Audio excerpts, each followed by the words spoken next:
این شعر مخصوص تمام آدم‌های نمک نشناس زندگیتونه که میگه کارتان باز به این کهنه مثل می افتد.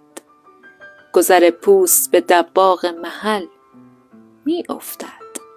رنج پروانه و بلبل همگی بیهوده است. شهد گل بر لب زنبور عسل می افتد.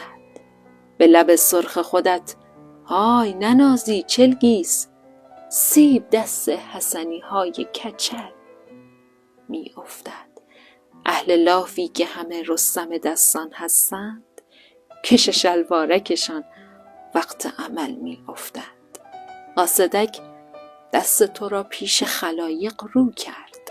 قاصدک دست تو را پیش خلایق رو کرد. خبرت بر سر هر کوی و کتل می افتد.